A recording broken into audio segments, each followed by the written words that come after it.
ધ્વનિ શુક્રવારે મ્યાનમારમાં 7.2ની તીવ્રતાનો ભૂકંપ આવ્યો। રાજધાની દિલ્હી અને નજીકના એનસીઆર વિસ્તારોમાં ભૂકંપના આંચકા અનુભવાયા। જર્મન રિસોર્ચ સેન્ટર ફોર જીઓસાયન્સીસ અનુસાર ભૂકંપનું કેન્દ્ર 10 કિલોમીટરની ઊંડાઈએ હતું અને તેનું કેન્દ્ર મંડલે શહેરની નજીક સ્થિત હતું।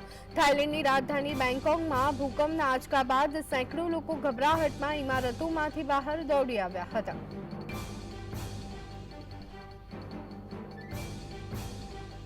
તો બેંકોકમાં ભૂકંપના આંચકા બાદ અફરાતફરીનો માહોલ। થાઇલેન્ડની રાજધાની બેંકોકમાં એકાએક ભૂકંપના આંચકા અનુભવાતા લોકોમાં ગભરાહટનો માહોલ જોવા મળી રહ્યો હતો। તો આ સાથે મ્યાનમારમાં 7.2ની તીવ્રતાનો ભૂકંપનો આંચકો નોંધાયો છે। તો દિલ્હીમાં પણ ભૂકંપના આંચકા નોંધાયા હોવાનું જાણવા મળી રહ્યું છે। દિલ્હીમાં ફરી એક વખત ધરાધ્રુજી છે। ધરતીકંપના કારણે ભૂકંપનું કેન્દ્રબિંદુ 10 કિલોમીટર ઊંડાઈએ હોવાનું માલુમ પડી રહ્યું છે।